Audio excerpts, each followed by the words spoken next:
Sure, I can zoom in on it. Oh, I've got the photo here, but I don't know where. Yeah, I know.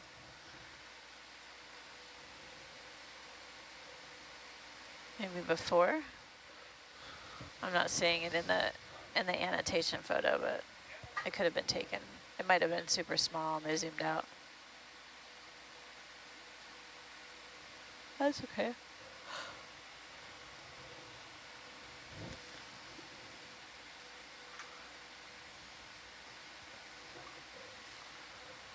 Yeah, I'm not seeing it in the photos either.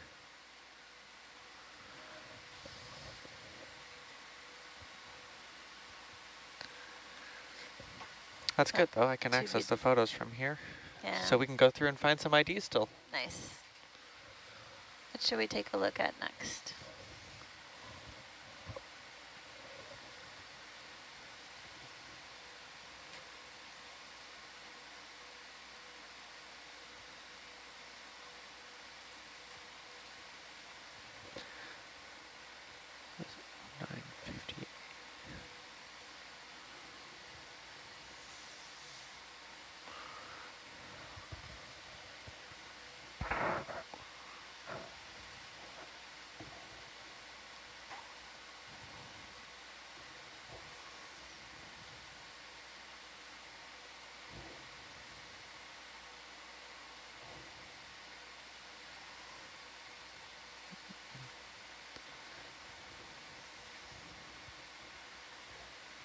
Yeah.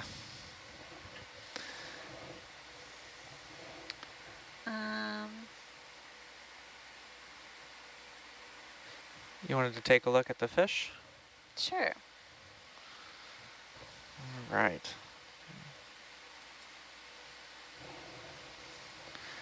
Let's look at one that May found, which could be something different. 091640. What time was that? 091640.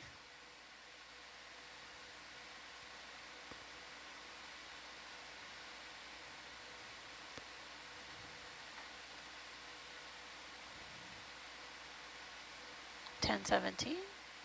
Yes.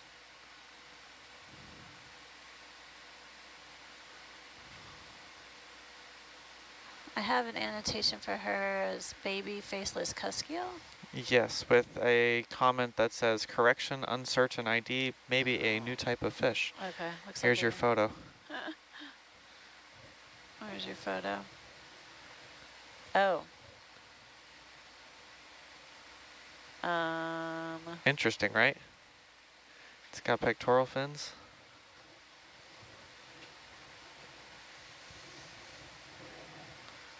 See if I can Can you turn. see the tail? Nope, that one is stuck there. Can you switch it to this one? Or can you give it on this one? This is...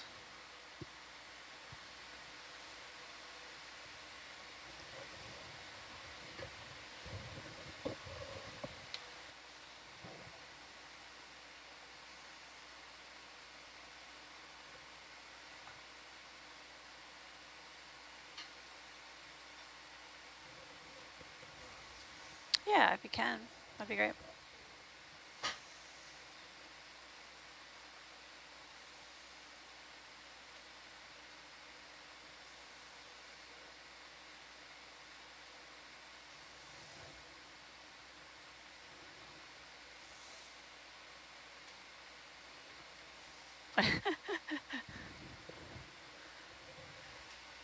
And I'm back. Hello, welcome back. Woo woo.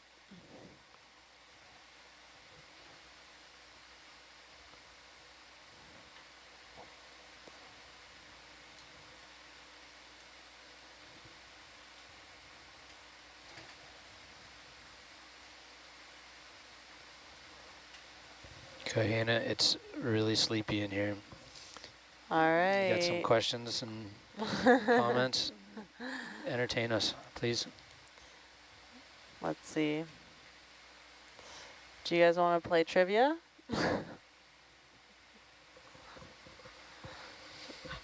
Do you want to chat? You want to have a conversation? There's not many questions coming in, but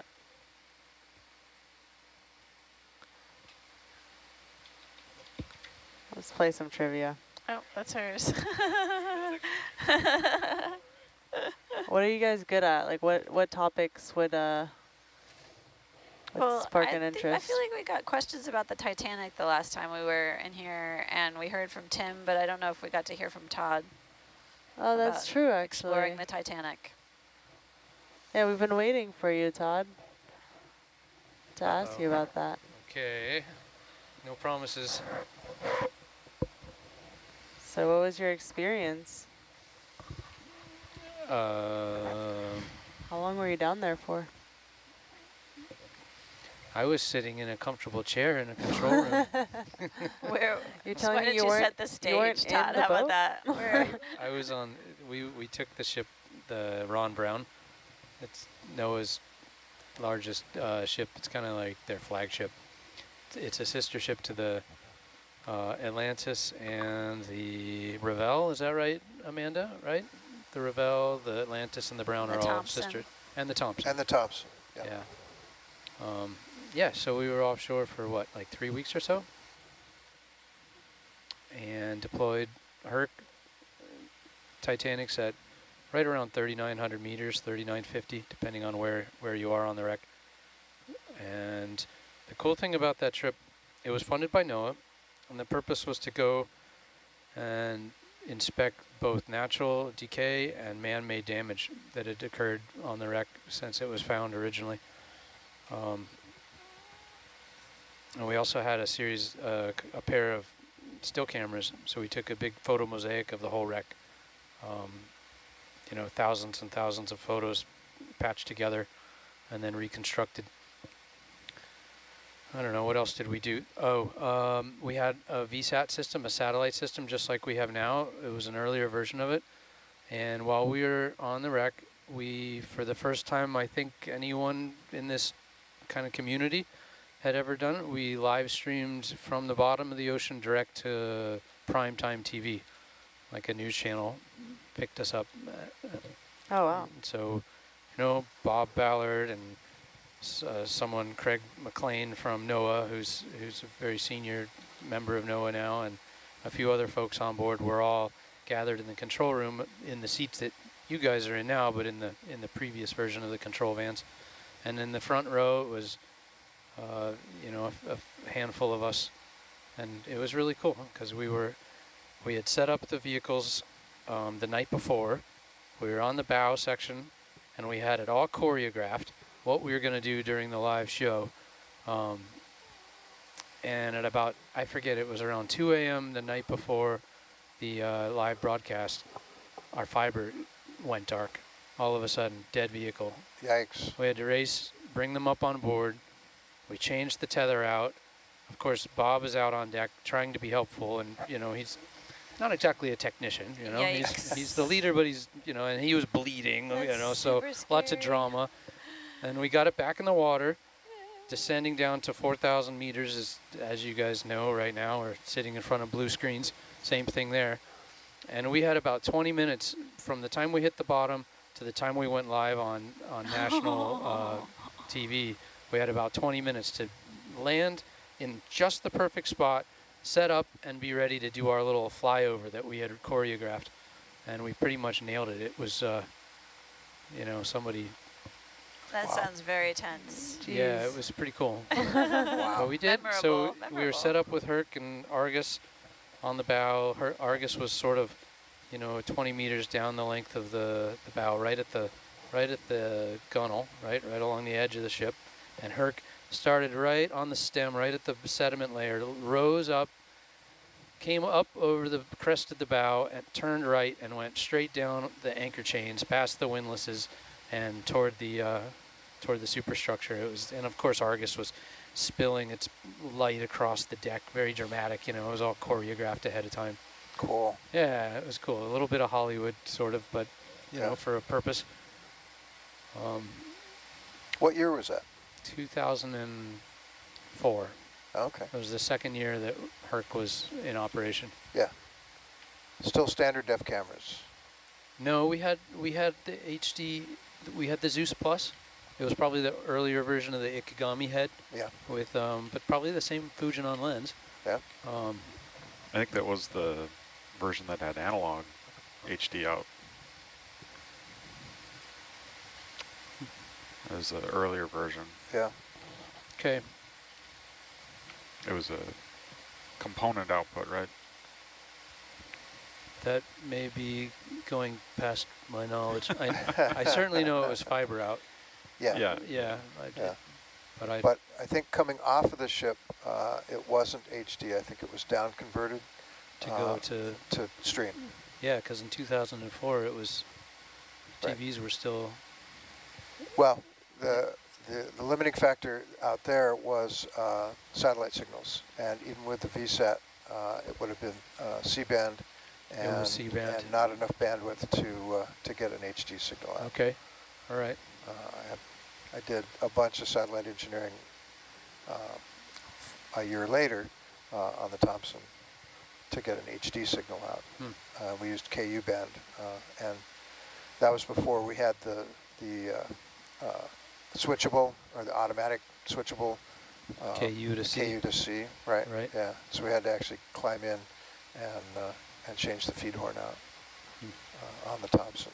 That was in 2005. They did a similar thing from Lost City. Yeah, on we the did. Brown. Were you That out was there? the Yeah, next year. That was the next year. Yeah, and we were live streaming to an operations center at the University of Washington. You were there, really? Yes, I was Oh, on the other well, then end. you were there with John Howland, and my wife Pamela was there, Okay. and Deb Kelly was the chief scientist. And Yep. the experiment was, can you run an expedition with the chief scientist ashore? Right. And so she had her graduate student, Giora Proskorowski, on board as her sort of proxy. Yep. And yeah, we were all on the ship. It was, again, we were on the Brown again. Yep. And it was a real experiment. Yeah. Because everyone ashore has still like lived kind of a shore life. Right. We were And- running 24/7. Yeah, but was telepresence enough to be able to do that? Yeah. Yeah. Deb hated it. Okay. She liked the technology. She was willing to participate in the experiment and all of that. That was great. She said that she just couldn't get into it without the feel of being on the ship, smell of the ocean, that kind of stuff. Yeah. Neat. The console was built at URI and shipped out to UW. We were using Internet 2, a special path on Internet 2 for the bandwidth and that kind of stuff. It was still standard def coming off the Brown at that time as well, also because of the location and diffuse C-band satellite signals, not the bandwidth to get HD off the ship. It showed up and I had to get UW Network Engineering involved to get the Internet 2 set up to be able to get multicast and jumbo frames all the way through from URI Okay. through Internet 2 back. Huh. And then there were some other issues with the console that didn't quite work, and we had to troubleshoot intercom RVON connections and a bunch of other stuff. So yeah, I got to That's neat, Dave. I had got no to- idea you were on the other end of that. be involved. And yeah, I was staff engineer at UW TV, the campus TV station at the time, and had just started in January of 2005. And that was probably what, May, June, Yes. 2005, something like that. I just remember the year, 05. Yep. But what a place. Lost City is spectacular. Oh, yeah, Wow. yeah, And so Deb, right, very senior scientist, had been there. She was the one that discovered it. right, Had been in Alvin, I don't know how many dozen times. right. I remember her voice over the intercom the first time we came down and saw some of the big spires with Hercules and Argus. And over the intercom, I remember her voice, holy, Yeah, fill in the blank, that's what it looks like, you know, because she got the view from above, from Right. Argus, the Yeah. perspective view of everything. right, And of course she'd been down there for, you know, with her own eyeballs looking at Right. it from Alvin through a teeny little, through the porthole. right. So that was a moment of kind of like, yeah, you know, this stuff really is valuable. This Yeah. two-body system is Yep. for science. Yep. And Bob Ballard, is the one that kept pressing forward on that, and saying, why are we pointing a little video camera out of the porthole when we could have something that was, free swimming and not send people down? Yeah, he's That been kind a of stuff. big critic of spending money on manned submersibles for science for a long time, but Yep. he's not going to win that one. Understood. Yeah. And it's really, and I think properly branched into two separate areas of research, in the same ocean, but the manned submersibles are doing one thing, and ROVs are doing the other thing, and now AUVs and that kind of stuff. So at the same time, in 2005, John Delaney said, we'd like to get an HD camera and go out on Thompson and do something on the West Coast. And my boss came to me and said, I just had a meeting with oceanography, and Dr. Delaney would like to talk about HD camera on an ROV and what we could do as far as, first of all, doing something with the HD footage once it comes up topside. How do we record it? How do we save it? How do we view it? And then can we stream it live off of the ship? And so that culminated in October of 2005 on the Thompson. With Jason? We went out with Jason, yep. And serial number 3 of Zeus Plus. And I re-engineered the VSAT for KU band, and we hit Galaxy 10, which I was very familiar with from doing live shots in satellite trucks and portable uplinks in Alaska. Had a much hotter footprint on the West Coast, and we were able to do live HD streams off of the Thompson at the Endeavour vent field. And we also set up a very dramatic shot and that kind of stuff. We put down landers with lights on them, leading up to the big. I can't remember the name of the structure, but we had set down several landers that had lights on them. Batteries. On Endeavour, it was probably Hulk. Yeah, I think that's it. Yep. And we choreographed this path for the ROV to follow coming up to the structure, and then turned on lights as we came up and lit it up like that, very Hollywood, and that kind of stuff. So very similar kind of thing. Not the Titanic, but impressive in its own way. Yeah, that's really neat. So I did the first live HD over IP stream from a ship at sea. That canyon that you fly through Right. to get to Hulk Right. that's a tricky bit of flying. It's ace. Really good fun.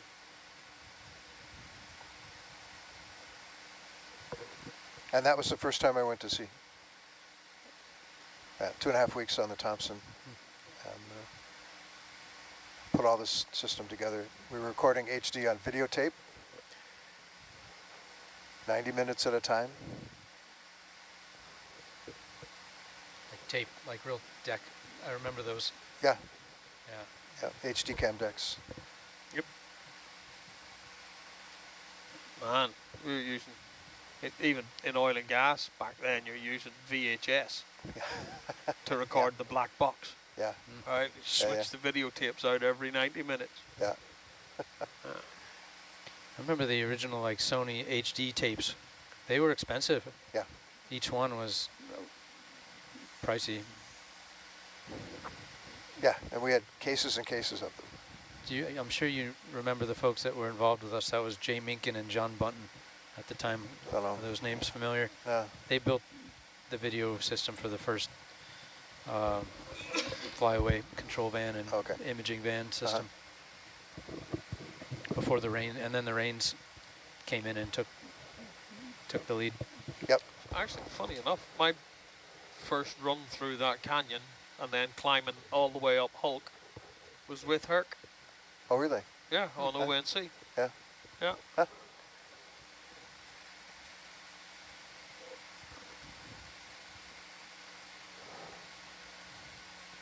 So in addition to putting on a show for Dr. Delaney, we were also doing the initial surveys for the cabled observatory and that kind of stuff that ONC maintains today.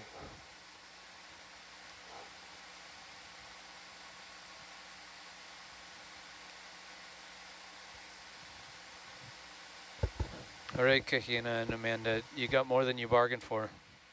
Was that enough of a story? That got you guys chatting. I love it. Yeah, just that whole site, the whole Endeavour site, Barkley Canyon, all of it is just amazing.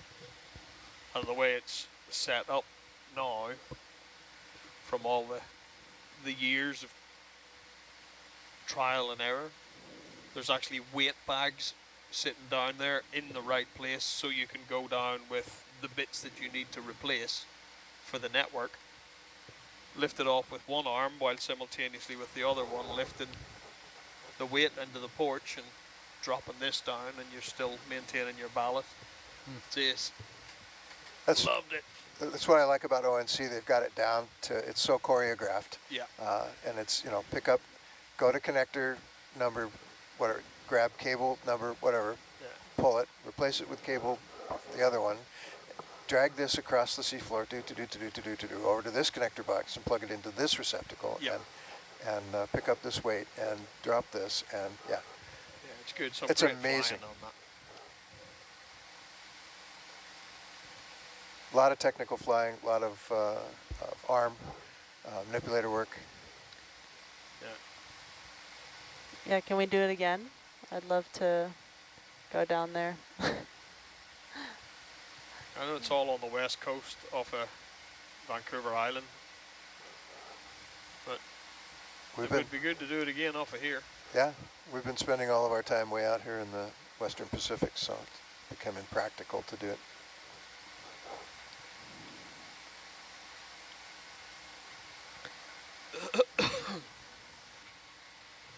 I have a question for ROV Dave. You were saying that you're mentoring motorcycle racers and like youth in the music industry and stuff? Yep. Can you tell us a little bit more about that? Sounds awesome. On the music side of it, it started with my son's band when he was he first played live when he was in a club when he was 9 years old, and helping his school band become an actual band that could function once they left primary school. So they played around the Yorkshire area quite a lot back in the early days. Then he joined another band that ended up touring the UK and signed a deal with the US record label and all kinds of things there. But from that, obviously I had to learn a lot to be able to help them. And then in the process of that, I guess I sort of refound my love for music and live shows and that kind of thing. So decided to put an event on. The first event I ever put on was a bloody festival, which was stupid. But as you do, you learn, you figure it out, and that first one was actually pretty successful. One of the youngsters that played on that was a girl called Beth McCarthy. I think she was maybe just turned 16 at that point. Now a multi-million selling artist in her own right, touring the world. I don't know, over 1 million followers on Spotify, whatever's going on there these days, but earning a living at it. Nice. And in the process, I picked up a band called A Joker's Rage, who asked me to manage them. So that, again, trial and error, learnt it, figured my way through the UK rock scene. And by doing that, ended up bumping into a guy called Raz White, who was managing a band called Knockout Kane. And we ended up on a tour together around the UK. Right at a point where all sorts of small independent festivals were setting up and falling over, and people were running away with the money, bands were getting ripped off, which really hasn't changed. Labels take the mickey, agents, managers, everybody's making money except the band. And we decided to do something to change it, and we set up our own festival, basically. Long story short, that's how Call of the Wild was born. First year, people said the same. Fly-by-nights, it'll never work. They're just going to take the money and run away. So I stuck a post up on Facebook telling all of them, turn up or don't, I don't really care. It's all paid for, and on the Saturday night, Raz and I will be stood in front of the stage, drunk as a skunk, watching the Wild Hearts. If you lot want to come, feel free. If you don't, not bothered. And they did. They came. 448 of them. And 3 glamping tents sold. So, cost me a fortune, but that wasn't the point. We kind of proved our point there with looking after the bands, making sure everybody got paid, doing it the right way, the way it's supposed to be done.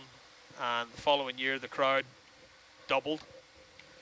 And a young lad I saw in the crowd, a guy called Matthew Pitfield, 10 years old with quite a nice looking camera, trying to get photographs of some of the bands. And we pulled him up into the photography pit. At 10 years old? Yep. Nice. So I said, come on then, show us what you got. And we let him loose.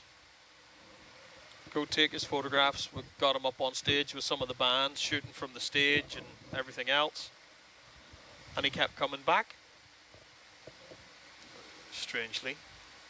How old is he now? He's just about to turn 16. Nice. He basically runs the 3rd stage for the photography. He's always shooting. He's basically one of our in-house photographers now, under the guidance and mentorship of our lead photographer, a guy called Mark Ellis, who's just insanely talented photographer. And from that is where we sort of grew a mentorship program for photographers. I think there's 4 or 5 of them at the moment. That's probably going to grow next year for the 2026 version of the festival. And we're looking into bringing in sound engineers, lighting engineers, stage managers, guitar techs, drum techs, whatever they want. Any area of the festival and the event management side of things that kids want to learn, they can shadow us. There's no cost to them. We'll feed them, we look after them, we make sure it's all done properly, and we let them do it. Just help them to learn. Matthew's now all over the UK. He's just shot a band, I think it was last night, somewhere or other, but they are a big band called Reef. He gets a lot of bands asking him to attend their shows nowadays. So we'll keep focusing on that. We'll grow it. The festival's growing steadily. We're, heading towards 3,000 for next year. It's a big glamping village now. We've got sponsors on board. We're still fiercely independent, but we have, ABK Beer have come in, Motorhead Beer have been with us since day one, and we all just work together and try to. It's created quite a community, actually. It's very, very family friendly. So a lot of those kids are now seeing the benefits of being involved in the music industry and are wanting to dig more into it. And some of them have been there since they were 3 years old, running around or crawling around in a field. It's ace to watch, and you're watching them grow up and develop. It's magic. And then on the bike racing side of things, I wanted to do something to open the doors to people outside of the rock community or the music scene, to draw different people into the event. And I grew up in the road racing paddock as a kid, So with the Isle of Man TT, the Northwest, the Ulster Grand Prix, all that kind of thing. The Dunlops, and some will know who that is, others won't. But moving into doing, I had to figure a way out and think about what we could do to help the kids on that side of things, just as a way for us to be able to talk to people in the right places inside of, say, British Superbikes or whatever. And it basically came to me that those kids need the same sort of things. How to manage what they're doing, still keep it fun. It's because you're going to ride a motorbike at that age, it's got to be fun. Same as shooting a gig, you got to make it fun. But you still have to be able to educate at the same time. And we've, between Mark, Ellis and myself, we've come up with a social media management package, how to a course basically that how you deal with sponsors, right? Also involves the parents, and some of these kids are 7 years old, right? Really, like Leon Haslam is a legend in still racing British Superbikes. He's racing this weekend for the championship, and you see him at his most excited when he finds a fast 6-year-old at a mini moto meeting somewhere. So it's all about helping those kids ride fast, but also be able to communicate and take, whilst maintaining that element of fun with it, start to build a profile. Because certainly in the UK, we're miles behind certainly Spain and Italy when it comes to on the motorcycle side of things. World Championship level, and that's sort of where we're aiming at, is to get these young British riders back into World Championships. And by working with the Haslams, Ron and Leon Ron, again, TT legend, Formula One world champion when motorcycles were Formula One instead of superbikes. His son Leon, the whole family's just enshrined in motorcycle history. So working with them this season has been really, really good. And it got us working with what is known as the Rocket Rookies. Youngsters, kids that are between 15 and 19, maybe 20, just starting out. Some of them their first season at a British Superbike Championship level, racing in the support classes. And I picked up and sponsored one lad called Greg Marshall and worked with him all season. And people have seen how he's developed through that, the communication and how to be on camera, how to be off camera, all of it. And it's worked, and other people are starting to notice that. So again, it's a little long-winded, so sorry about that. Outside of working with Greg and the rookies, we made approaches to a group called Grassroots to Grand Prix. We've started working with them.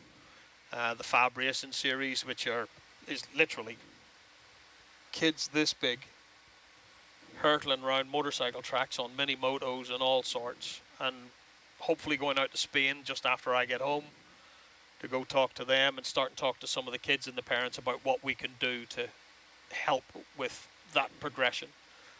Hopefully help find them some sponsors, because even at that age, to get moving properly in a championship still costing 10 grand a year, right?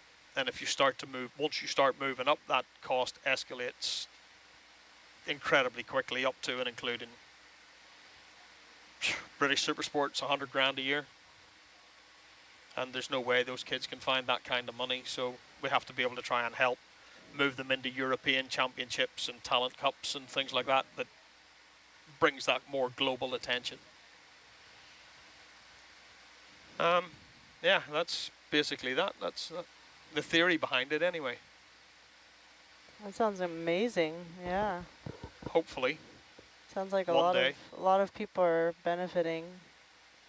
And it sounds like it's a lot of work on your guys' end too to make it a reality. But Yeah, it is, but it's worth it. Because the way I view a lot of things, I do okay out of life. I'm quite happy with things. So you got to give something back. yeah, it's entirely different from what you're doing here. Yeah. Yep. But again, it's not a job, right? It's the same as this. I don't view this as a job. This is what I always wanted to do. And this enables me to be able to help other people, then sweet. I'm all for that. Dang.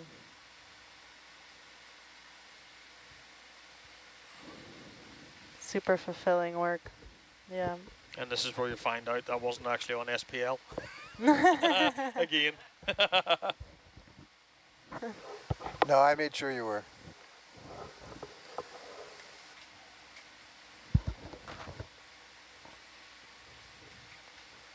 Do any of those kids back home, do they know that you're doing this work out here? And do they follow the live streams and stuff? Probably not. I tend to keep things quite separate. If they're friends on Facebook or something, then yeah, they'll know. I'll post the odd thing about it up there. But not really. I tend to keep it, my socials, I guess you can call, I tend to keep more for the music side of life at this point. Gotcha. Nice.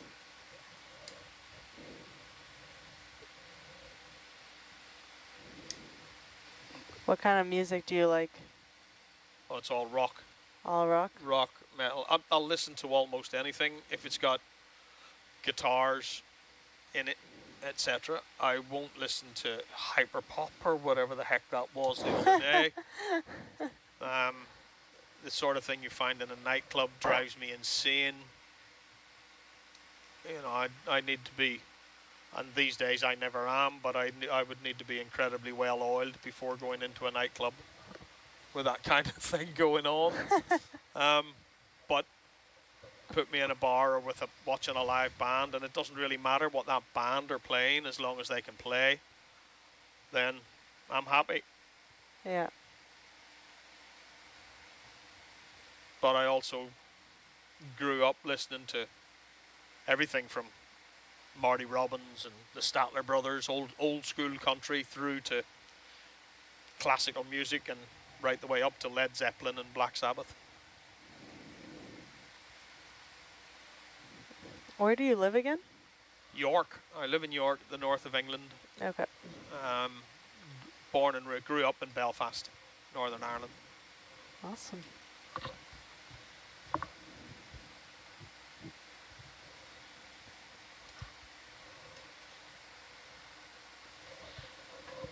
So you don't have to be American to work on the Nautilus then? Nope. But there aren't very many non-Americans on board. Oh, there are. Oh. There are? A lot of Canadians. There's a bunch. Yeah, that's true. Yeah. Some Canadians. There's a whole lot. Yeah. What are the backgrounds other than Canadian? You mean like American? the captain's Ukrainian, isn't he? Mm-hmm. Yeah, that's true. And like, you know, All I the mean, crew. there's a whole bunch of languages that are not English spoken all the time when we're eating. Yeah, there's a lot of people from South America, Central America as well. You're right. I don't think it's not an American flagged vessel, is it? No. Is it St. Vincent? Something like that? St. Vincent and Grenadines, or Yeah. Yeah, Kingston.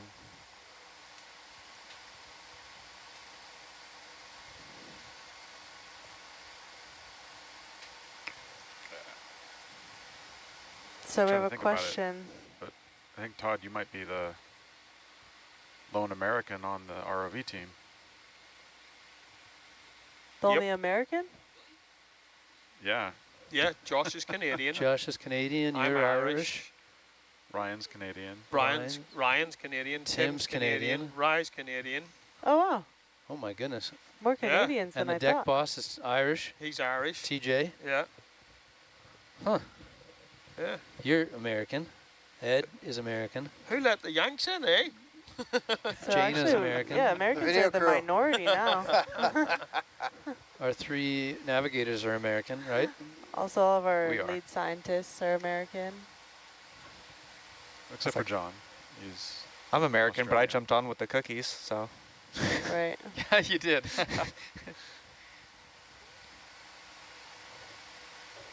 But we do have a lot of people from the States, yeah.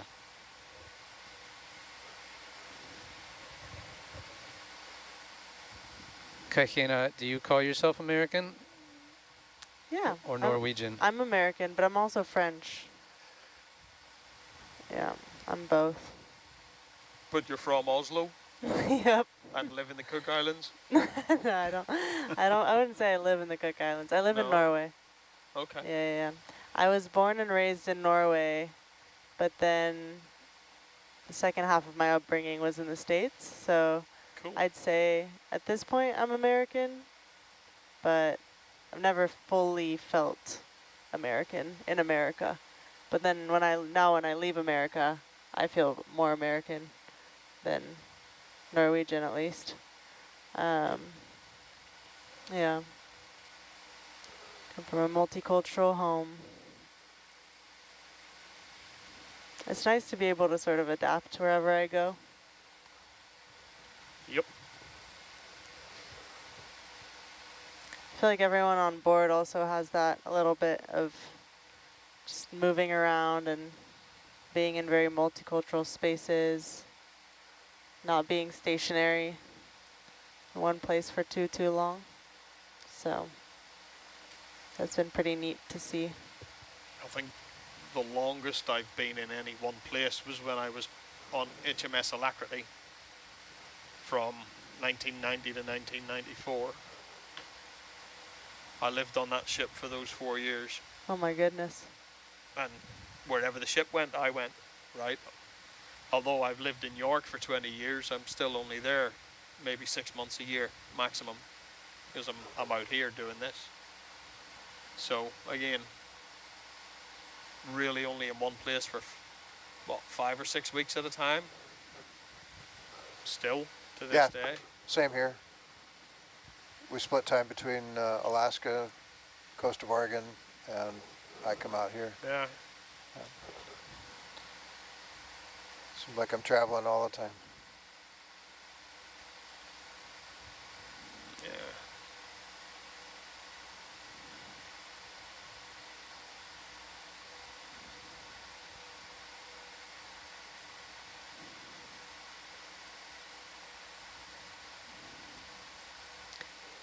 We have a question of, so when are you going to bring kids out on the Nautilus? I thought we already have some kids on board. Yeah. You look at us old fuddy-duddies on the front row, like. We're all children at heart, I think. You're all kids to me. That's right. I'm not growing up. I don't plan to. And I was just about to ask, are we talking mentally or physically? Well, both. It is something I looked into a couple of years ago on a few different vessels, and it's all about having the right. There's insurances and sea survival and those kinds of things that you have to go through, The liability is and the liability is quite high. massive. So Yeah. generally, they've got to be over 18. Got it. You can go to sea earlier under cadetships through merchant navy routes, like vessel crew and whatever, at, I think, 16 for some of them, maybe 16 and a half. I know it used to be in the Navy, you had to be 17 and a half before you could be posted onto a warship. But I'm not sure if that's changed these days. They're kind of struggling for people. Yeah, we looked into it. Just for the same sorts of things as here, intern programs and mentorships, those kinds of things. Right. It's pretty neat that there's internships, though, for college students. It's very special. Yeah. It seems like a lot of people on board do value mentoring, and are mentors to a lot of youth. Maybe not kids, but That's kind of the job when you get old, isn't it? Pass on the knowledge. Yeah, that's what I do. Yeah. Been doing it for years. Because I've spent a lifetime screwing up, so I've learned a few things. Right? And help others try and avoid those pitfalls. When I was coming up, working in the television industry, and I was 21, something like that, when I started, and all these old crusty engineers that hung out back in the maintenance shop, and that kind of stuff, and you'd go and say, hey, this isn't working, and then they'd just give you a hard time. You broke it. Yeah, I told you not to touch that stuff, that kind of stuff. And they'd always blame you, what'd you do? Shouldn't have done that. And all that did was reinforce for me that I would never be that guy. Yeah. And I've carried on with that as I moved up through the ranks and learned more, and became chief engineer at a television station and that kind of stuff. Build a team, mentor younger kids, bring kids in, give them a chance, that kind of stuff. So, but it was all about not being that guy,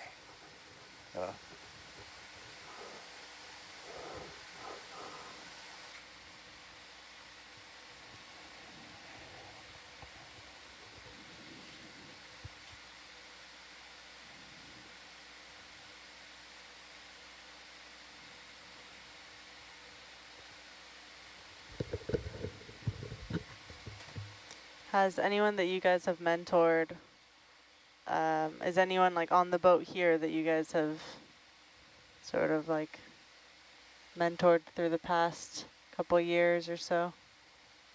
I know Jaina's been coming back for a little while. Yeah, Jaina started as an intern, had a great attitude,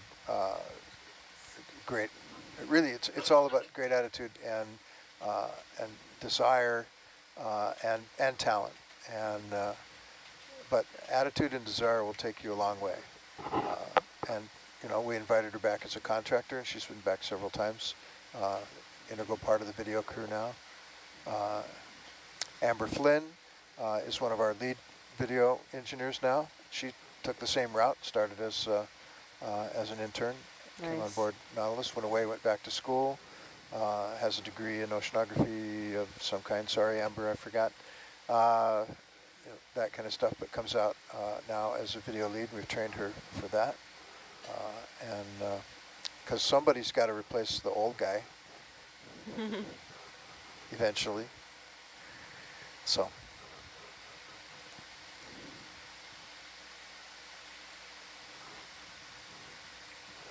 There's been several ROV interns that have stuck around. Several that stayed for multiple years. I had a couple of young ladies, Rachel Gaines, some of you might remember her, and Jessica Sandoval was on board for several years. Dr. Jessica Sandoval. I know, now. right? Yeah. So she's done really well. Michael Marin was on board for a number of years. Some people came not as an intern, but as graduate students of other researchers, such as Gabrielle Inglis was a graduate student of Chris Romans, and then disappeared into the NSF's Antarctic program, and then came back and was a lead Hercules pilot. And yeah, so nice. It's a great program, and some of these folks have really stuck around, and most of them have moved on at this point. But yeah, right, there's one here right now. Rise yeah. was an intern. That's right. Yep. Oh yeah. Yep. Yeah. Oh. And navigators as well. Johan is a graduate student of one of our colleagues, Brennan Phillips at URI. He got involved in this through that connection. Well, if you're going to do that, then our expedition leader, Renato Kane, started as an intern in mapping, and became a navigator, and is now expedition leader for this expedition. He's done 3 expeditions. That was way back when they were laying the keel for this, wasn't it? Yeah, yeah. Rennie was actually born on board Nautilus.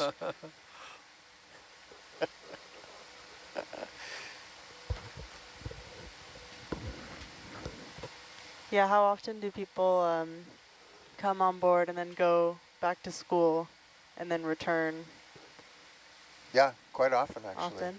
Nice. Yeah. They figure out a little bit more about what they want to study. Right. Where's Amanda? Amanda? Not listening.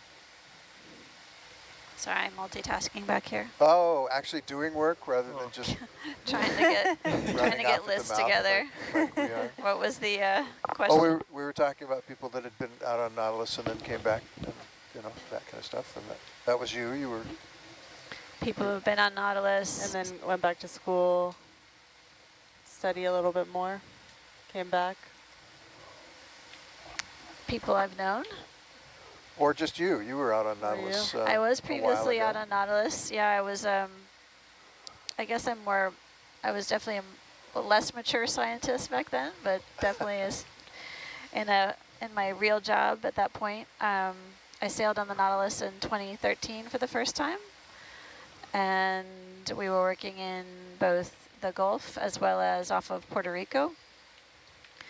And then got to sail on the Nautilus again, both places in 2014.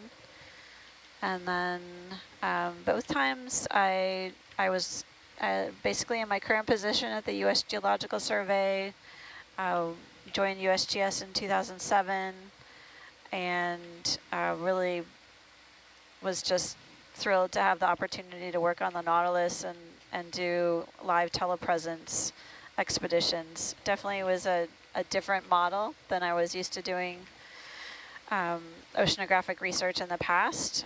More open science, more accessible to the public and to scientists on the shore, and really opened a lot of opportunities for me and research-wise in the future, but also was really thrilling to be able to share the science that I get to see at sea with the public and with my family. And in some ways, I think it might have inspired folks in my family to go into a career in marine science. So really great. I graduated from graduate school in 2004, got to do a postdoc for a few years and joined USGS in 2007. So I've definitely been around the block for a little while, but always learning new things. And every time we do these dives, I see something different, something I hadn't expected. And really appreciate our scientists on the ship as well as on shore providing us with support and guidance on what we're seeing. Some of it, again, is brand new territory for me.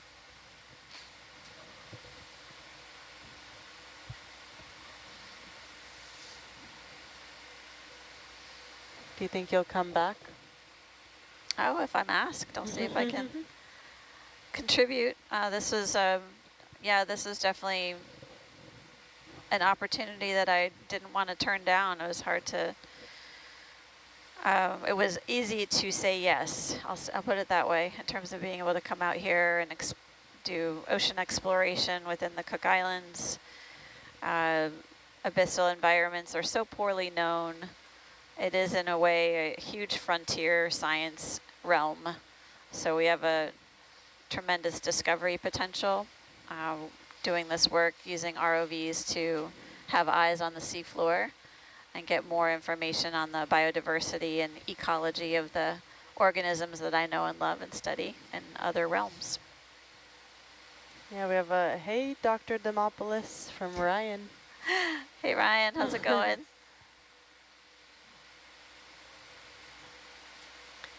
Glad you're tuning in. We have a, not yet, Dave, no replacing you for a long while.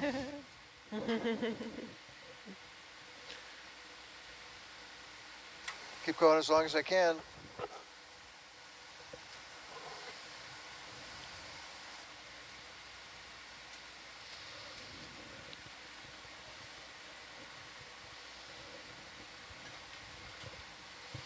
Yeah, it's a really neat, like communal living experience on the Nautilus. I feel like it's unlike a lot of other careers and jobs, having to actually share a room with your coworkers.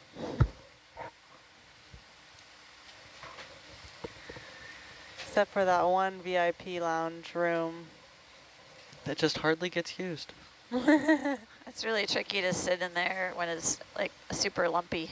Yeah. You get kind of bopped around a bit. I wouldn't Hard want to sit it still. as nice as that room is. It's really lovely.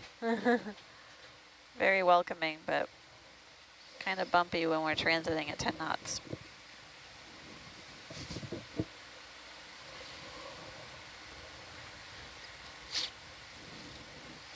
All right, we have a question. Does anyone know their Halloween costume ideas already? Do y'all dress up for Halloween? Kind of. Cook Islanders don't really do too terribly much for Halloween. Got it. I dress my dog up more than I dress myself. We have a hi Jacob from Emily. Oh, hi, Emily. Does anyone get existential looking into the deep blue? Is what Emily's asking. Do you get existential, Jacob? Say that again? Does anyone get existential looking into the deep blue? I don't think I get existential. But yeah, my dog's going to be the wolf in Little Red Riding Hood. Ah. So that's her Halloween costume. That's awesome. So your dog's dressing up, but not you? Yeah.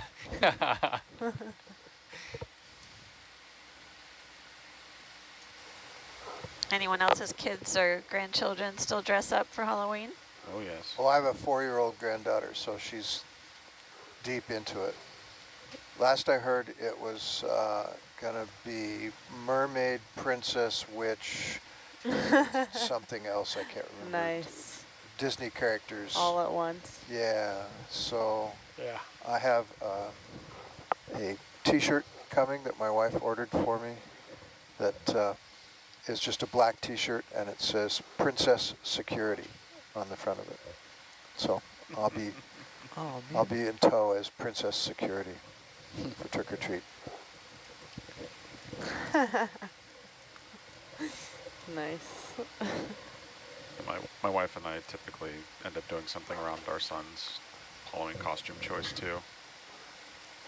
Whatever that ends up being. How old is he? He's 9. Ah, okay. Yeah. Oh. So I think he went as a baseball player last year, so we all had fan gear on and you know, like a big foam finger was my... That's cute.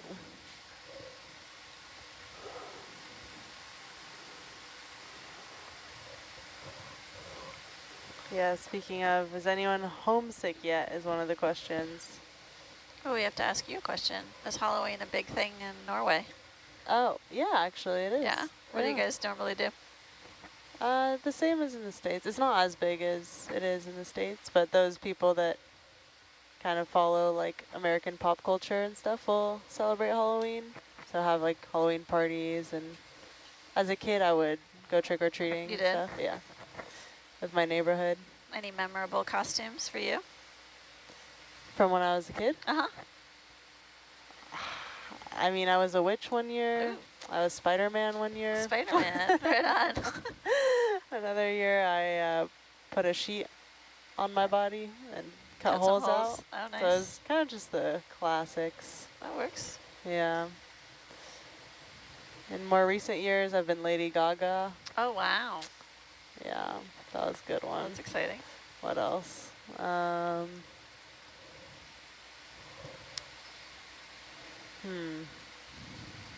What was I this year? Oh, I was a pregnant lady this year.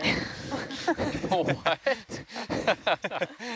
Me and my friends will put pillows in our shirts. That's and funny. dress Scared up your as parents. pregnant ladies. It's probably my best one yet.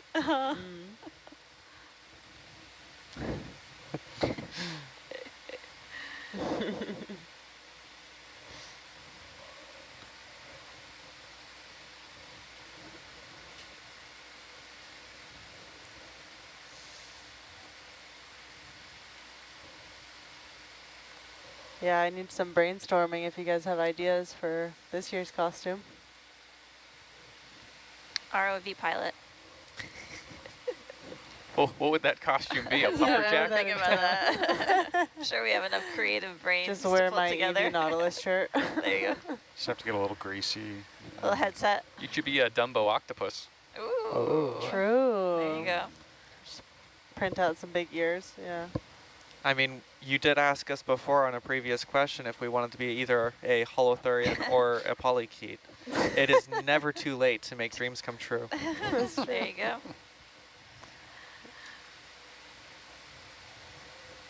Yeah, I guess if I wore another sheet on my body, I could be pretty much any sponge we've seen. A glass sponge. You could be a glass sponge. Could do a sea urchin. Be super spiky. True. Guaranteed personal space. That's right. Buffer. No-go zone.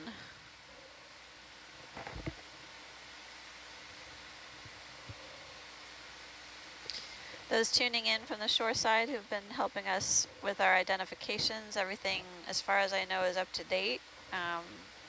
Mike and I went through the list and then we updated our octopus IDs with what was available from the comments in the chat.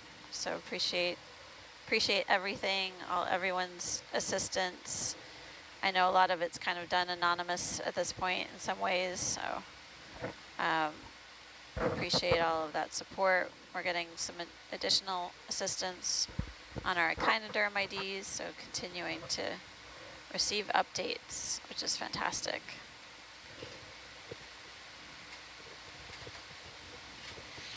I know that May was going to start working on getting a nice photo album together of some sort of all of the different taxa that we encounter, the biology. At least the best of pictures. Yeah. To help with future identifications and really document what we've been seeing on the dives in the Cook Islands. She's got a couple more dives to go, so hopefully she can catch up in the next day or so on what we've seen so far and get ahead.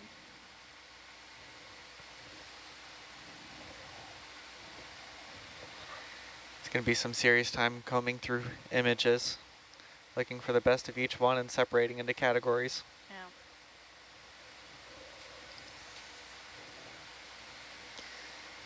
Yeah, good luck, both of you. Thank you. You have to finish it by the end of the next dive. Is that right?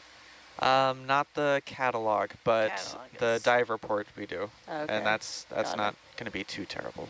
Okay. Yeah. Who's writing the dive report for this one? This dive we just finished, I've already started it. Oh, okay. Yeah.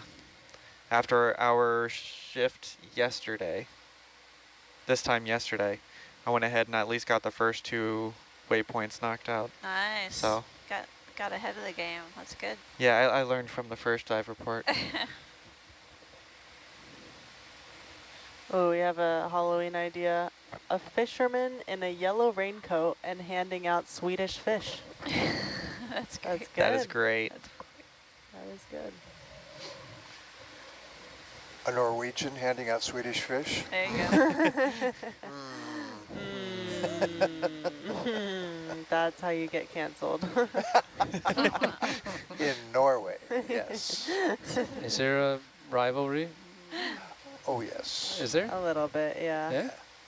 I mean, there's more of a brotherhood, I'd say, Yeah. like amongst the Scandinavian countries, but there is a bit of a competition there too, like any good siblings. Much the same as New Zealand and Australia. Yeah. Yeah. Never confuse the two, but they do they do secretly get along. Yeah.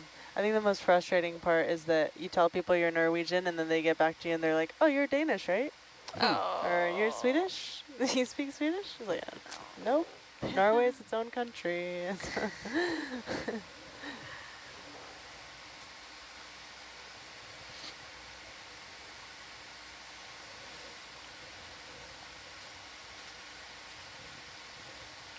I met my my wife-to-be and we were talking about family, and she discovered that I was part Swedish on my grandmother's side, and she's part Norwegian on her father's side. Also Catholic, and I'm not, and so she said, well, we have to get special dispensation, and I said, from the Pope? And she said, no, from my father. Be a great disgrace to marry a Swede.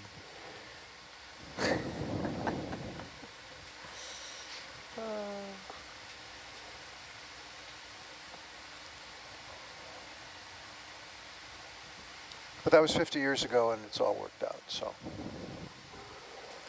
Yeah, you mentioned that your wife is also moving around when you're on the ships. What does she do? She's retired.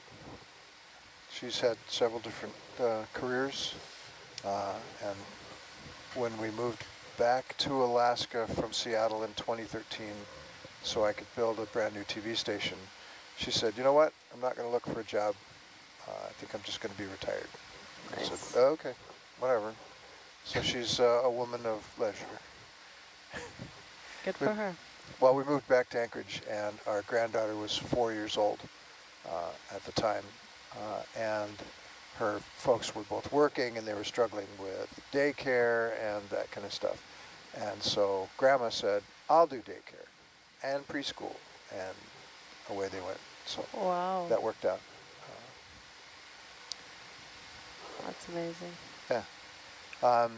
She maintains her Alaska, state of Alaska residency, so she can get a permanent fund dividend check, which is not all that big a deal, but you have to be resident in the state 180 days out of the year. I don't reside 180 days anywhere except maybe Nautilus. And so she keeps an elaborate spreadsheet documenting her time living in Alaska. So you have to sign an affidavit when you apply and all that kind of stuff. So I don't get the free money, but so we travel back and forth. Nice. 3 of our 4 kids live in Anchorage, and 1 of our granddaughters. So we go there, we go to Coeur d'Alene, Idaho, where the other 2 granddaughters are. We don't live there, we just go to visit there. But, and then we inherited a house on the coast of Oregon, which we're remodeling, and that's the other reason I come out on Nautilus, because we inherited a money pit.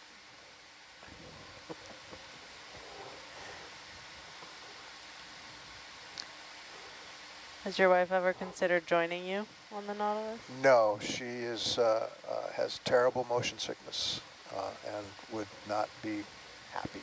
Fair enough. At all. So,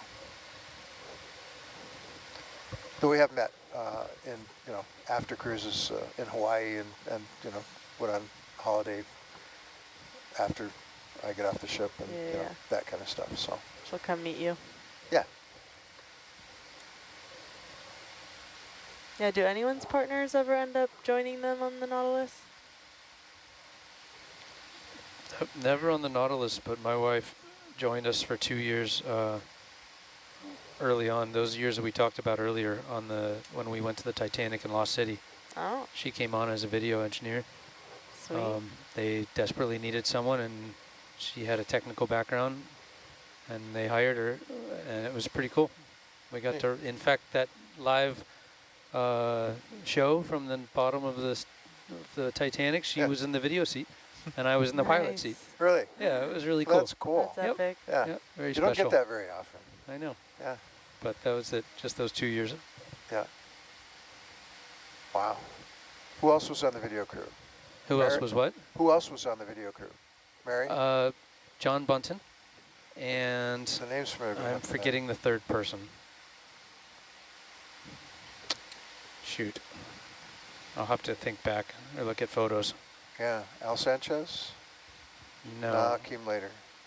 Mary came later. You mean Al Santos? Santos, that's it. No, he came later. Yeah. Yeah. I sailed with Al a few times. Yeah. He's fun. Yeah. Yep. Good guy. Got a lot of time for Al.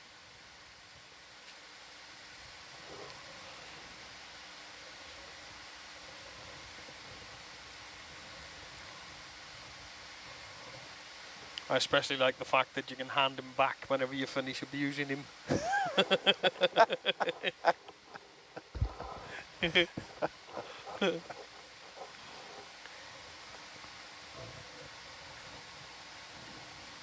Yeah, one time in one of the live interactions Adam and I were on, it was for a museum, and one of the folks asked, are there ever love affairs on the Nautilus?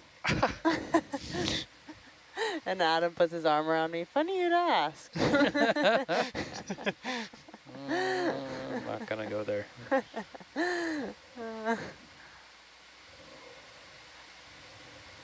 One time we had some kids come up and like super confidently just be like, how much do you earn? What's the salary? And I was with Rye on that interaction. We just cracked up. We're just like, oh my God, great question. That's why I keep telling people I'm just a poorly paid cameraman.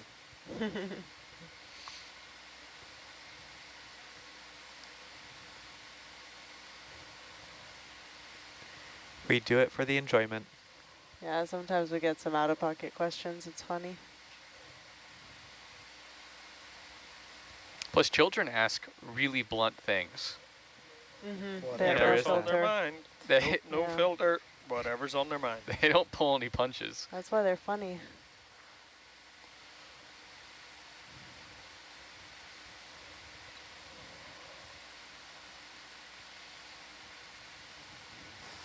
The elementary school kids are funny, but mostly predictable. It's all about sharks. That's true. Yeah, they want to know how many sharks you've seen. What's the biggest shark you've seen? Yeah. Yeah, you always get the, have you seen anything extinct? What's the biggest thing you've seen? Have you seen anything new? What's the weirdest looking thing you've seen? Yep. Have you seen this animal? I get those questions from adults too. What's the weirdest thing you've seen? That's a common one. Yeah. Yep. Everyone's used to seeing pictures in magazines and videos of crazy looking angular fish and whatever, right? Yeah. Yeah. Have you ever seen a mermaid? Mermaid. Still looking. Yep. We're right here. Yep. The day I do, that's the day I'm done. Yep. Last day. Mic drop. Yeah. Later.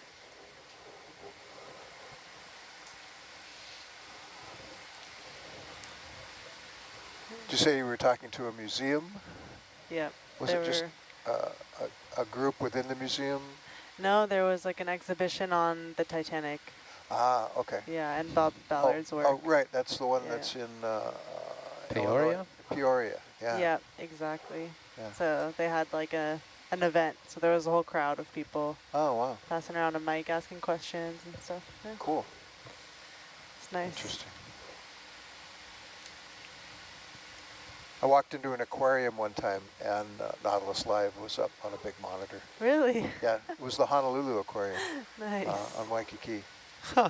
And my wife and I were wandering along through Waikiki, and we were going to go to the zoo and then decided not to go to the zoo, but right across from the zoo is the aquarium. And it's a cute little aquarium, and we both like aquariums, and so walked up to go in and see what it was like. And I left her at the kiosk while she was paying for our admission, and I kind of wandered into the lobby, and there was this big monitor on a stand, and there was Nautilus Live. I started laughing, and young kid, docent, came over and said, "Hi, welcome to the Honolulu Aquarium. Can I answer any questions?" I was like, "Yeah, what's that on the monitor?" She's like, "Oh, well, that's the ship. It's offshore of Hawaii right now, and they're doing live ROV stuff." And she started describing it to me. And You're I was like, I'm "Oh, familiar. really? Oh, cool. Tell me more." And then my wife came walking up next to me, and she's like, "What are you doing? Stop it." And the kid, kind of looked at me, at both of us, puzzled, and she turns and says to her, "He works on that ship." And she's like, oh, and then now I'm being interviewed. She's like, oh, tell me more about it. What do we do? Oh, man. So I added to her line of knowledge about Nautilus Live, so hopefully she could explain it better to other people. Nice. I lived right down the road from that aquarium for 4-ish years. Yeah? And I still never went to it. The one time I did go to check it out, they were closed. It's a cute little aquarium. I like it.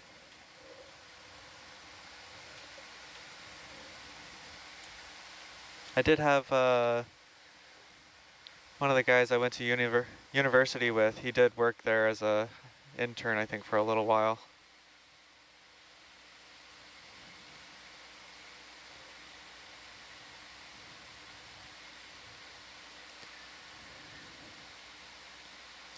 Yeah, people will ask me too on those interactions, like, do you ever get scared?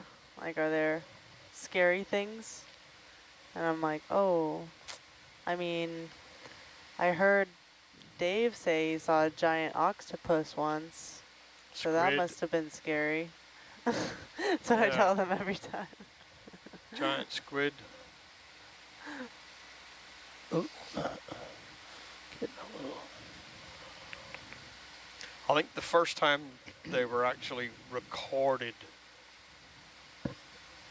on video was from a manned sub, if I remember right. That would have been interesting. It was from a what? Manned submersible. So it was Oh, Human occupied vehicle. Triton That 3K, would be 3K3, yeah. They amazing. were down at 900 or 1,000 meters, pitch black. Yeah, it's a bit scary. Actually surrounded by giant squid. How big were they? Do you know? Bloody giants, mate. Big squids. Size-wise, I don't know. Easy 10 meters. 10 meters? Yeah, not including, like, then you've got all main tentacles and all that kind of stuff as well. Exact sizes, I'm not sure. Those things are huge. And this is where Google comes in.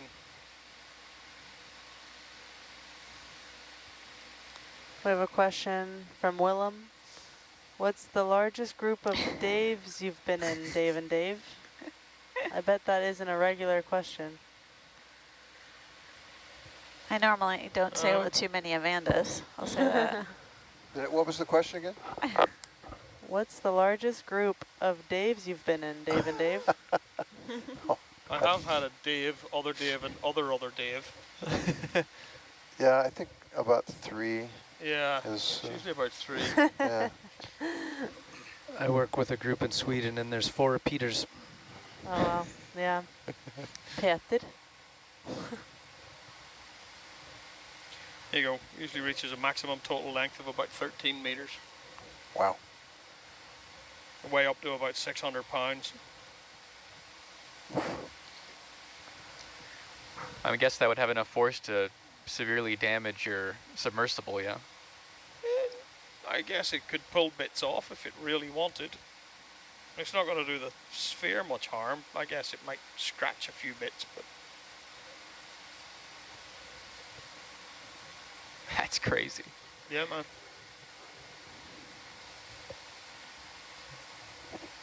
Well, there is footage up on YouTube of it from the manned sub. I feel like being in the submarine would be a lot scarier. I'd take that every day over watching it like this. I'd be in the manned sub for sure. So I've only dove in the Pisces subs. How's the climate control in those? In the 3K3? Yeah. Really, really good. It's not all kind of Really clammy good. and damp like a big steel ball? No. It's maintained pretty well. And with the soda sorb dries things out pretty quick, right? Yeah, yeah. Which keeps it active. Right. And you end up having to turn the AC off or turn the scrubber off to allow the moisture levels to build up a little bit again, just so the CO2 absorption works properly on the scrubbers. Wow.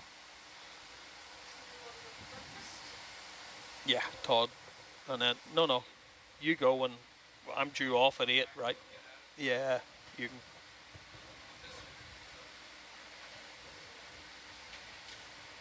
But it's like after decades of flying ROVs around, and you sit in the man sub and you go and you fly the man sub. With this, you, in your mind's eye, you feel what's going on, right? But in the man sub, you actually do. And that blew my mind. Just lateraling and rotating around something, and I can feel it, and I can feel the momentum, and that took me a while to get used to. So you got the direct physical feedback. Yeah. When you literally flying by the seat of your pants. Yeah, yeah. Huh. It was just incredible.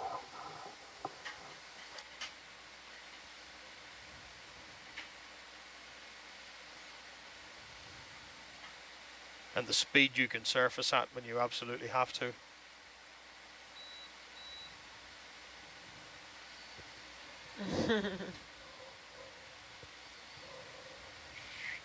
Someone's asking, are we there yet? I've asked that many times. We're at 1,747 meters. So. Have we ever seen any USO, any weird lights? Ctenophores. Yeah, I was going to say. Ctenophores don't have to pump some out. We're the UFOs, so. Yeah. It's true. But as in Jim Cameron's The Abyss type weird lights, no. We've got an hour and 20 minutes left in our ascent. 87. We still have an hour and 20 minutes left to see some weird lights.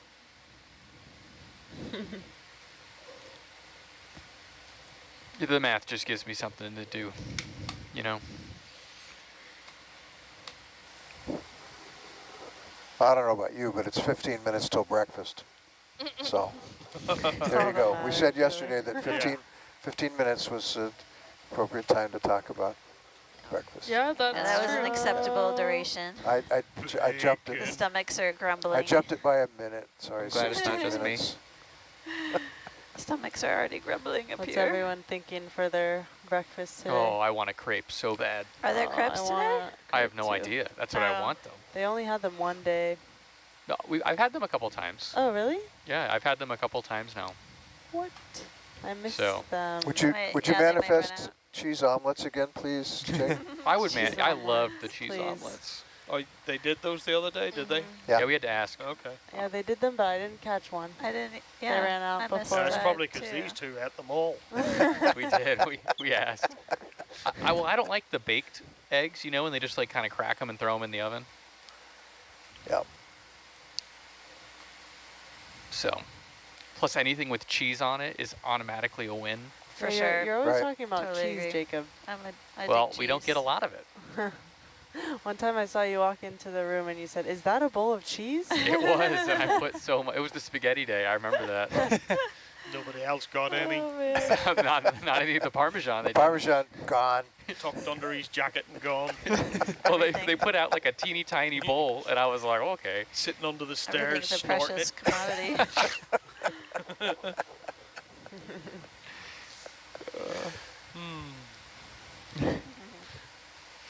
So, yeah, who knows? I'm looking forward to the dessert, because I've skipped dessert a few times, so I might actually try dessert.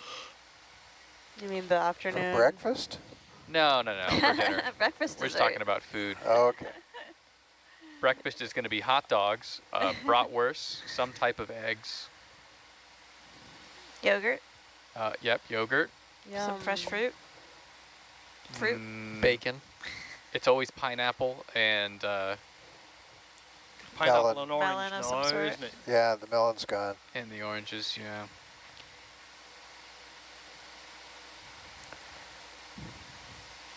We have a lot of Hawaii connections on board. I was just thinking about education and background and all of that, and It's true. I went to graduate school at University of Hawaii. Who else has lived in Hawaii? Undergrad for Hawaii Pacific University. HBU, nice school. Didn't Adam also live in Hawaii for a while? Yeah. Yeah. Yep. Spent 3 weeks in Pearl Harbor in 1999. 3 weeks? Was it for fun or for? I was racing a 55-foot yacht around the world. Ooh, Nice. where were you going? Around the world. Did you win? We got, well, yes, in the end, but the leg from Hawaii to Hong Kong, we lost by 32 seconds. Wow. Oh, woo. Yeah, That's so All tight. that way and to lose by 32 seconds. Yeah. Wow. You we did got throw someone off. That's tight. knocked over. Well, we got knocked over in the middle of the Pacific. Oof. Where So, did you go around to? What were your ports? Wow, Some out of examples. Acapulco, Hawaii, Hong Kong, Cape Town, Porto, I think.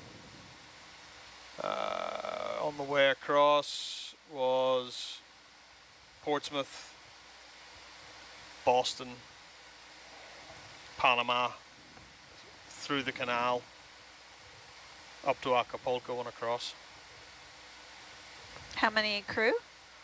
12. Oh, That's big. what were your what were your stations, like watches? How many people were on each watch? Oh, geez. Would have been four per watch. 4 per with watch? the skipper floating. What kind of food did you eat? A It's lot breakfast of it time, we're allowed to talk about food. yeah, a lot of it was rehydrated. Rehydrated, Yeah, it's oh. about saving weight. Did you So lose a we lot of load up weight? on- yeah. You load up on fresh fruit and food Yeah. and whatever right at the beginning. But then it's got to go because you got to get it going quickly because the weight slows you down. Hardtack. God, no.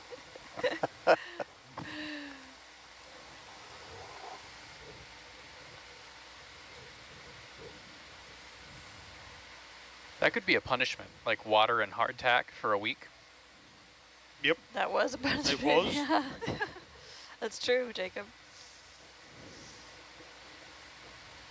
It's like those cracker things that are downstairs in the Yeah. noodle box at the moment. No more snacks for you. Yeah.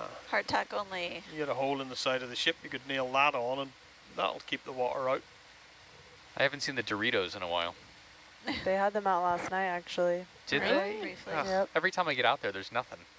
I didn't even have any. I don't know what came about me. They disappeared. I saw Renato grab like just a small handful of them, and I was like, that's very respectful. Not just eating the whole bag. So Dave, you capsized in the Pacific? Is that what you said? No, knocked over. Knocked over. Mast and spreaders down into the water, so 90 degrees. Yeah. Got caught in a squall with the spinnaker up. Ooh. Took a while to peel everything off from around the rudder and the keel and How long get did that? going again. How long did that sail take you in total? In total, Yeah. just shy of 11 months. Oh my goodness. The leg Wow. just from 11 Hawaii to Hong months, Kong Seriously. was With 12 people. 36, Jeez. 36 days. That's impressive. That's more than a 3-hour tour to Gilligan's Island. Jeez, that's a long time. Yeah, but there was good stops. Like that stop in Pearl Harbor was obviously, you know, for maintenance and repairs and other things. So 3 weeks. Most other places were 10 days to 2 weeks. Some crew changes. I'll let some people fly in that were doing legs or rest and just recovery time as well. Did you say you stopped in the Med? I didn't No. catch that. There's No. a question coming in. Did you get biltong on your South Africa port stop? It's pretty Yep. okay for a jerky if you have to have jerky on board. I like biltong. It works. It's good. Good stuff. Jerky. I love seeing Amanda's reaction yeah, I to don't- some of these questions. Yum yum. I don't eat it these days, but back then I would have eaten anything pretty much. Well, yeah, my face is not You eat what you need to eat. Can't be too picky when you're at sea, I guess.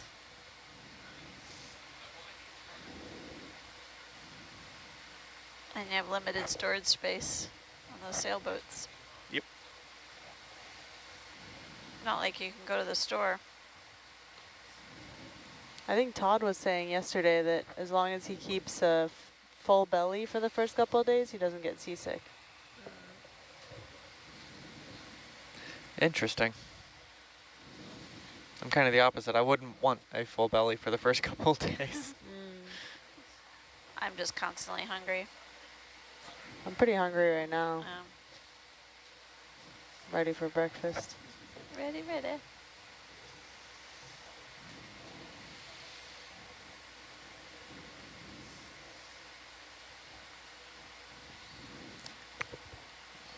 I'll skip lunch most days because most of what we do is just sitting around Yeah. anyways. I skipped yesterday. Take a nap. Work on the report. You should sleep too. We likely won't be diving this afternoon though. About 3 o'clock, going back in. We will be. Oh yeah? Yep. Starting in at 3? All right. Yep. We'll get another 4 hours of blue water.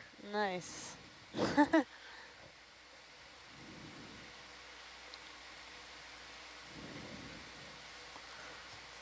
Yeah, we've been going full speed, That's right. catching up. We had a bit of a slow start at the beginning, but we made up for lost time. Doing a great job exploring the abyss.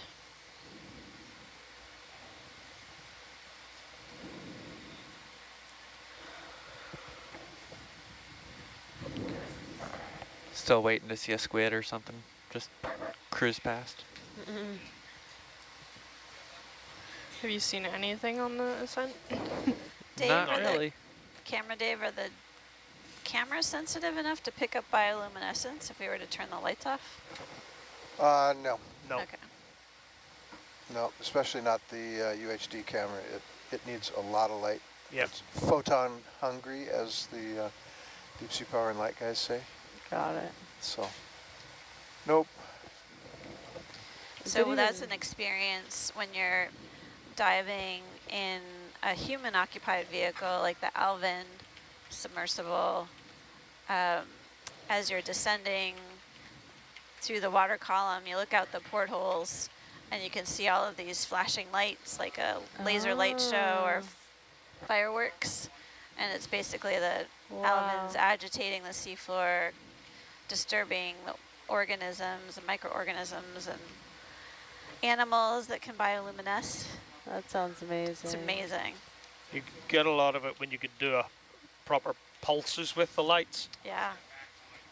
You know, go between red light, white light, and get the pulse, and you'll see them all reflect back at you when the lights go off. Oh, it's neat. There's a lot of life out there. Just. Yep. Some of it's super small.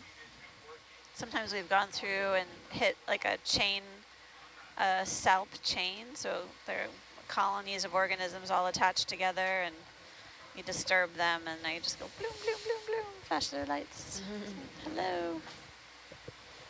Can I have the rubber duck? Are you using it? No? Okay, No. thanks. No. I love all the noises that you make Oh, yeah.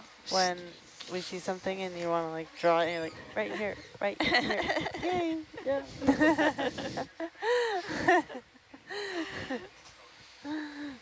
Or Yeah, when I have a you lot of see a noises snail. and facial expressions. It's right up there with Ree, with every time the camera zooms in, it's just... It's like those last minute, oh, what's that? Stop there. Back it up, back it up. Yeah. Beep, beep, beep. Beep. All right. Feeling the G-forces.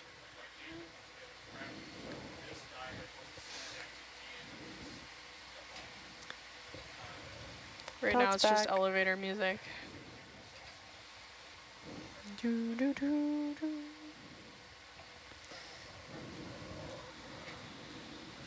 Oh, Dave's meal release here. What is that? Never mind. See it? It might have been a salt or a siphonophore. I didn't see it. I'm just shouting out things that it could have been. I thought it was bigger than it was. And then I saw something like really tiny just kind of scoot all the way from it. I was like, oh, never mind. It's just tiny. All right, I think Ant is doing an Over interaction first thing. You can stick them to your base, like. But you guys will have Adam and TJ and May Plenty to to talk entertain about you. it, for sure. Nothing to worry about. And one of my other Hawaii connections just sat down in the front row. Todd, we were just talking about either living or visiting Hawaii. The number of people that have passed through at some point.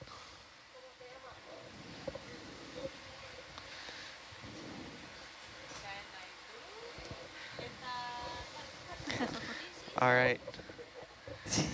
Thank you, everyone. Bien, bien. See you in 8 hours.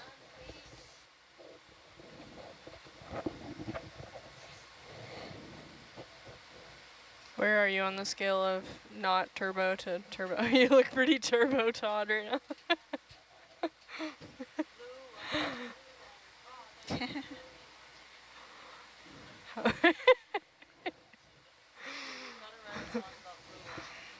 Oh, there you go. Be inspired. Yeah. No more coffee for Todd.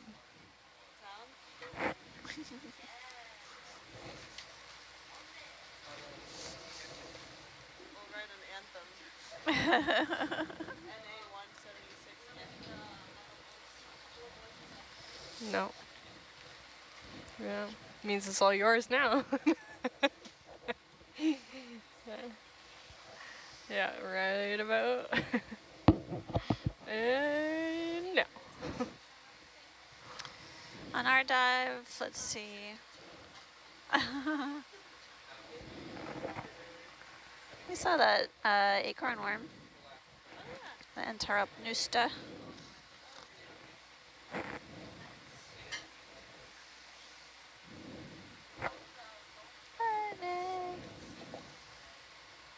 Did you guys hit any weird shear currents coming up?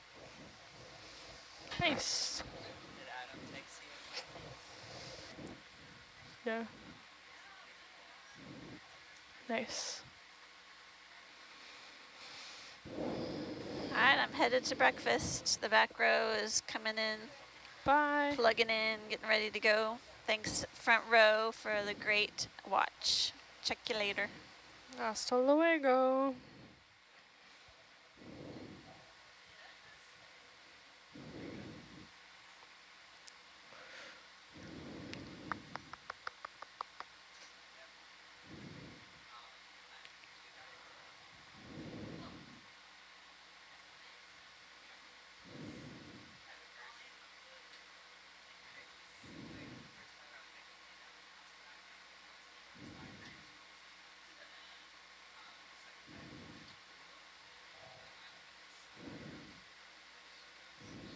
Yeah. What's your temperature? Ooh. Oh, it's not so bad. What's the temperature? Temperature says it's 3 degrees. In here? No. I don't know. I feel like I don't believe that. That just seems really warm. We were talking about that the first day, that there might be some sort of strange correction factor going on.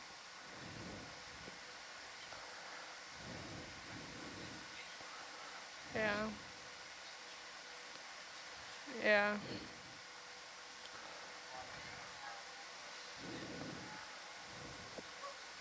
I feel like, yeah.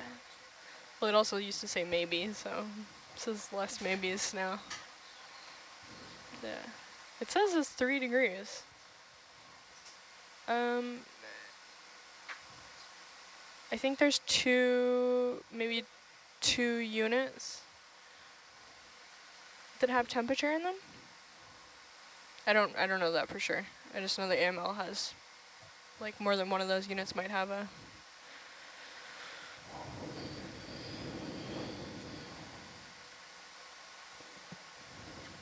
More than one of those units might have a little temperature sensor on it.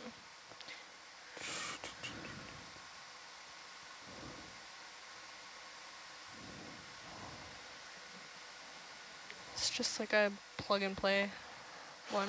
Like instead of having to buy a CTD with like a specific, say like a extra oxygen monitor unit on it, it just, you basically buy like the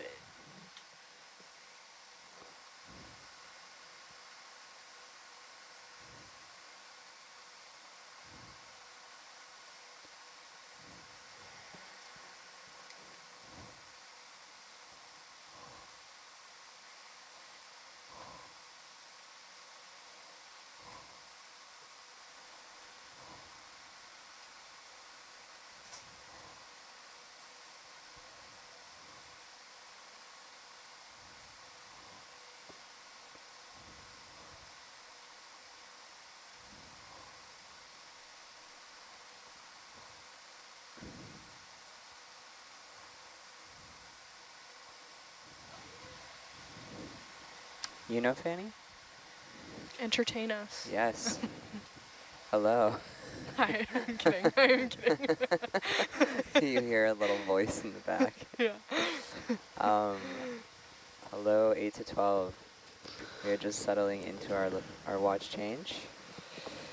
The moment we do not have Ant or Adam for the first bit of the watch. No Adam Ant? So we are adamant to have an exciting and entertaining blue water despite their absence. I agree. To one of the viewers that just asked, do we know Fanny from Hawaii? Hope she's doing well. We do. A few of us do. I also hope she's doing well. So, does anybody feel like they have a riveting introduction question? Front row. We should discuss it off of SPL and then try and let the viewers guess what the question was. Oh, and like we all just say it and we don't tell. Yeah. Especially if it was something random. For me, it would definitely be that Prince concert. Yeah, for me, it was the first time I had cheesecake. What the heck is the question? That's a good one. Yeah. That is good. Should we did one once where you had to introduce the person sitting next to you. Yeah. Really shows how much you've been listening through the whole expedition. Like, yeah, I don't know anything about this person. Like a month in of intros, you don't know anything. I feel like I could definitely do everyone in this room. Yeah. I feel like I could do just May. My name's Ed. Yeah, just May talks, yeah. I'm from France. I live in France, that's how you say it. That is how I say it. That is exactly how I say it.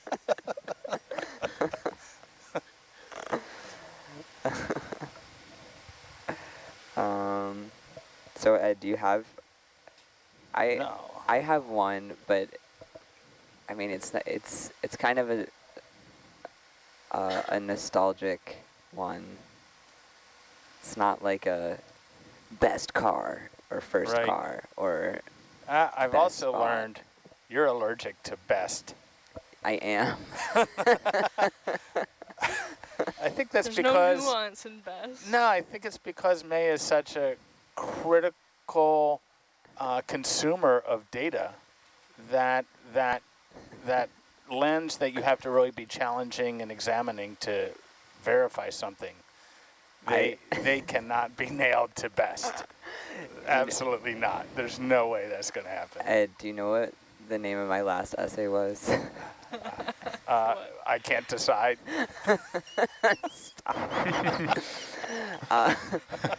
I had 3 titles, yeah. I had 3, yeah, actually I just had 1 title because the whole concept was about this title. And the title was called More Than Data, More / Data. So yeah. when you said I'm a critical consumer of data, Yes. I was like, well, actually, I consider data more than data. I wrote a concept about it. I know. I told It's May, the most annoying thing. I was reflecting about how I started speaking up more about my thoughts on watch, and I was like, I should probably just stop. I told May, I think it was the last time we were out together, I said, if I ever have like a big, huge dinner party with a ton of interesting people, you definitely have a seat at the table, because you will sit there and listen to somebody's thing and then go, well, actually, just waiting to pounce. It's like a lizard looking at a fly. But I'm going to consume that, but not till the time's right. I try to do it delicately and in a collaborative, friendly way. Okay. That's why you have a seat at the table. To be clear, we like it. Thank you, Rai. Much appreciated. Oh, well, actually. Actually, Ed is just entertained. You're getting lovingly roasted. I'm getting lovingly roasted. Yes, yeah. yeah. It's not the first only time. do if I've been roasted quite a few times, but on this boat. the mortifying ordeal of being known. Very accurate. Okay, well, I'm going to share my kind of nostalgic question, and then everyone can say, yeah, that's great, or they can say, well, actually, and then we'll take it from there. So I was going to ask, what is your favorite season? And it can be whatever seasons exist where you're from. And in that season, what activity for you really embodies that season? Oh, man. This is going to reveal where we all live. Yeah, that's nice. I mean, I'm not opposed to that, but so like it's a function. So the first thing you would say is like the seasons where you live, and then you would pick one, and then you would say the thing that you love doing in that season. Yeah, I think it's a function of latitude, but we'll see. See what people say. All right, Ed, take it away. For me, absolutely spring. Spring means I somehow survived 5 months in a cave of darkness and moisture. And so to see the sun again, and the sign, it is spring. Well, there's 2 signs.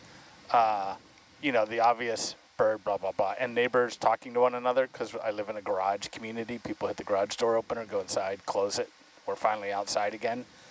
And to see, and then, of course, leaves on the trees, you know, birds in the air and on the lawn, and Paul on the Nautilus doing multi-beam calibration. That's how you know it's spring. Paul's doing multi-beam. Because he only comes out of his cave in April. Oh my God. That's really funny. That's a good one.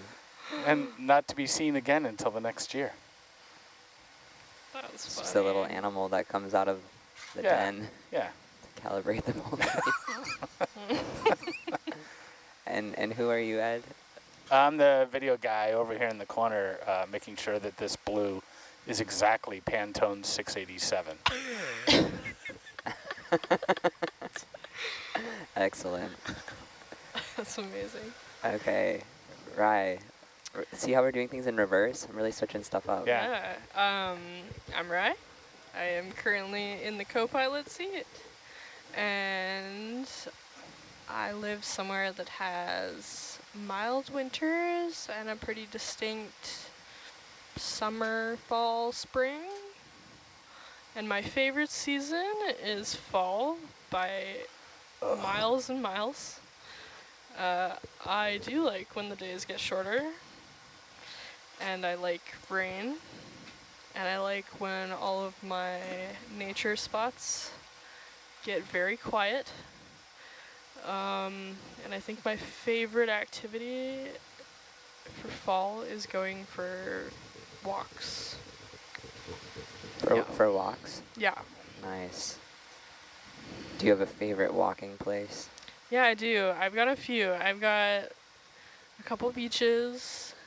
I've got a lake that I like walking around, and I've got a bird sanctuary. Oh, that's That, nice. yeah. Sounds great. Yeah. And I like when the leaves are changing and everything just kind of slows down. Todd. Nice. Currently sitting in the pilot seat. This is Todd Gregory, and I'm gonna do a about face and say exactly the opposite. That spring is my absolute favorite. I love it when comparatively everything turns like neon colors outside. The grass turns neon green and the flowers start popping. I try to stay outdoors all year long, but the spring is special because of the colors and the temperature and the long days. I like to get out trail running and mountain biking, especially in the spring. Nice. Hey everyone, this is Johan over in the nav seat. I live in the New England area, particularly or specifically Rhode Island and Massachusetts, in between the two at the moment. And we have all 4 seasons, although Rhode Island winters have gotten less snowy and more just wet. But what was that? Why is that? I don't know. It's just gotten... Huh. Interesting. Yeah. Less and less snow every year, it feels like. I don't know. But yeah, I would say that my favorite season is probably the transition between summer and fall in Rhode Island. So like the August month in particular, man. August, September, where the beaches kind of empty out a little bit and traffic settles down and that's interesting because I think for Ryan and I, we're still in pretty nice weather into October, deep into October. Oh yeah, yeah. The weather there is still the best. The ocean water is the warmest of the year. It's a great time to get out on boats and go around and go on walks and hikes, and camping is probably my favorite activity during that time. Yeah, a nice campfire outside is so nice. Yeah, that's true. Like Victoria, the fire ban doesn't usually lift until September, late September, October. Someone in the chat said, Rye, do you ever go to goats on the roof? Coombs? Yes, I have been to Coombs many times. I won't lie, it's a little too touristy and for me, but it's fun. Nice. It's gotten very busy over the years. All right, TJ, you're up. All right, I'm up. Kia ora, everyone.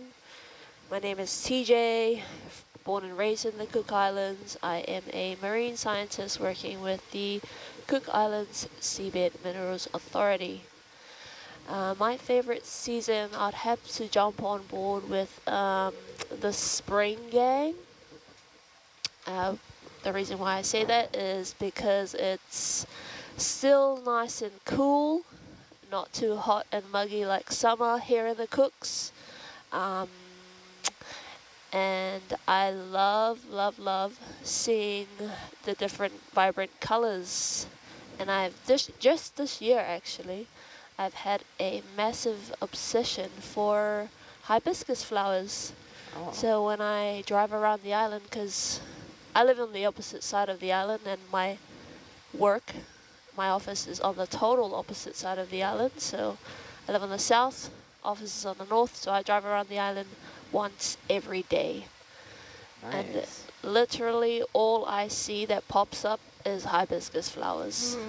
Wow. So yeah, I enjoy the spring very much. Beautiful weather, not much rain, just clear blue skies and just the coolness. If you live on the opposite side of the island, do you like go to work in one direction and then continue in that direction to go home? Yes, because nice. when I continue in the other direction, that's where my parents stay. So I go to see them every day before I go home. That's so nice. That's nice. I don't know if you have siblings, but if you do, you're probably their favorite. Oh yeah, I'm the only one here with my parents. So it's just me, 2 cows, 2 dogs, and 2 cats. Aww. Yeah. That's nice. Cool. Aaron, do you want to go next? Or should I go? What are we doing? We're doing introductions, and you share your favorite season. You can share first what seasons exist where you live, and then your favorite season, and what activity you like to do that like embodies that season for you. I see. Okay. Well, so the screen is nothing. My name is Aaron Steiner. I'm from San Diego, California, here with Deep Sea Power and Light, helping field our 4K camera on this expedition. So in San Diego, seasons are complicated. We do have 4 seasons. They're not necessarily annual, but they are earthquake, fire, flood, and drought. Right. Now, in all seriousness, San Diego's got pretty good weather pretty much year-round. It can get a little hot in the summer, but my favorite time of year is in November, December, when there's just enough, things cool down just enough to where it feels like fall. Yeah, during that, and at night it gets really cold, which is always fun to get to bundle up. You know, sometimes it's cold enough for, you know, a fire in a fireplace, which is a real novelty in San Diego. Yeah, that time of the year, my favorite thing is to just be outdoors camping. Yeah, I do a lot of stargazing and things like that too, so it's a good time of the year to do that. The winter sky in the mid-northern latitudes is pretty spectacular. Nice. Awesome. Okay, and for me, I'm Mei Vetkin, and I'm the science manager on Nautilus, sitting in the science row for 8 to 12. I live in France. and do multidisciplinary projects about the deep sea and the ocean. My favorite season for a while was winter, because I grew up somewhere with a lot of snow, but now I live in France and winter is just rainy. So for quite a few years now, fall has definitely been my favorite season. I really love moving from like where it's really hot out into suddenly like you feel winter's coming and you dress a little warmer. The colors are all starting to turn. The leaves are falling. I think in France, for me, it's just being around all the changing colors and getting in the forest to climb a little bit, or just biking around canals. But I think as a kid, I really associated apple picking with fall and eating like apple fritters or drinking apple cider. At my college in the Northeast, we had apple cider on tap in the cafeteria. Nice. So I feel like all apple products was just kind of how I associated fall, but now it's more like the leaves and forests. And I'm a little sad to be missing part of it right now. Yeah, me too. That was kind of a bummer when I realized I'd be gone for all of October. Yeah.